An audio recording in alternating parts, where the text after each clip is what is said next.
Minasan, konnichiwa, James Tomo shimasu, and as I explained in the previous video in the series, hiragana characters are syllabic while the Latin alphabet is not, so essentially what this means for us as Japanese language learners, who unfortunately, as I explained in the second video in this series, have no choice but to use Romaji as training wheels, is that aside from the individual vowels, a, I, U, E, and O, along with the particle O depending upon how it's written in Romaji, and the single lone consonant we have to put aside what we've learned from an entire lifetime of reading English and read a consonant or two consonants followed by a vowel as being a single character, going from top to bottom and from right to left as they do in traditional Japanese: ka, ki, ku, ke, ko,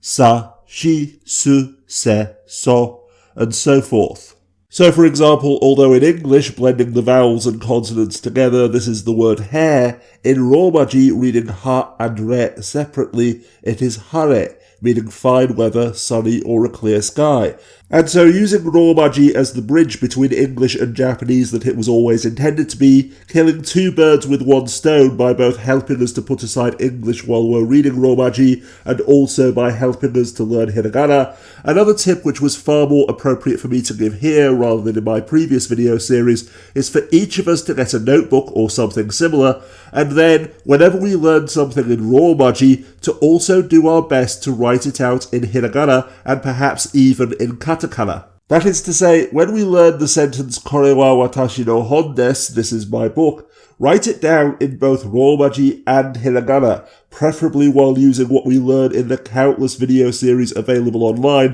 which teach us how to write hiragana using the correct stroke order. As a matter of fact, depending upon which course series or website we're using to learn Japanese at the time, writing out what we learn in both Romaji and hiragana should be relatively easy, because many show the practice sentences that they teach us in both Romaji and true Japanese, meaning that more advanced beginners such as myself can even attempt to copy out and memorize the kanji. But in the meantime, of course, as absolute level 0 page 1 beginners, only being able to copy out the basic characters as shown on this full hiragana chart, which you can easily find on any internet search engine, won't be enough for you to read, write, or understand hiragana on its own. But then again, that's the entire reason why I'm making this series, and I'll explain the meaning of double vowels and other vowel combinations, the small su symbol in Japanese which is represented by double consonants in Romaji, and all of the other basics that we need to know in upcoming videos.